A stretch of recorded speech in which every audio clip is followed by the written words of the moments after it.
young girl, despite the scarcity of girls who complete their education. Her father made her complete her university education to the end. As soon as she finished her university years, like all girls, she was waiting for the knight of her dreams and the partner of her next life. However, she loved reading and spent most of time immersed between books and romantic love novels.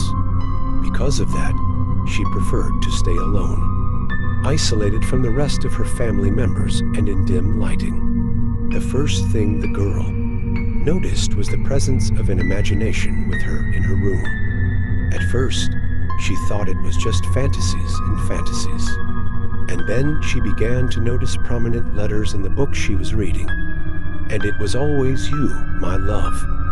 You will not be for anyone else. No one will love you like I loved you. At first, she was terrified by what she saw.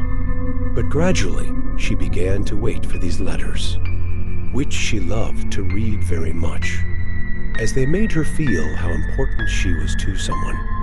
Suddenly, he appeared to her and materialized before her eyes, and asked for her hand in marriage.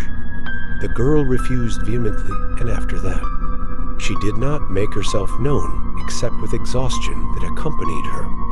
All the time, she was either immersed in an inexhaustible sleep, or awake, deprived of sleep, looking at the wall around her. She no longer spoke to any of her family, and anxiety began to haunt all of her family.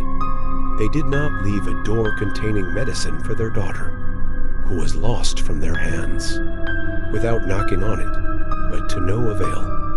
After a period that lasted for months, the girl woke up to the surprise of all her family that she had become a married woman, and that a group of jinn had married her, and that they had to accept the status quo, or else they would be exposed to severe harm from it. They were shocked by what they heard from her. And indeed, during all the attempts in which they brought a spiritual healer, the damage occurred. Before he left the house, her family became very afraid of her because she was no longer the daughter they knew before. Many times, she would disappear before their eyes in the blink of an eye, and when she came to them, it would also be in the blink of an eye, with the dust of the road on her.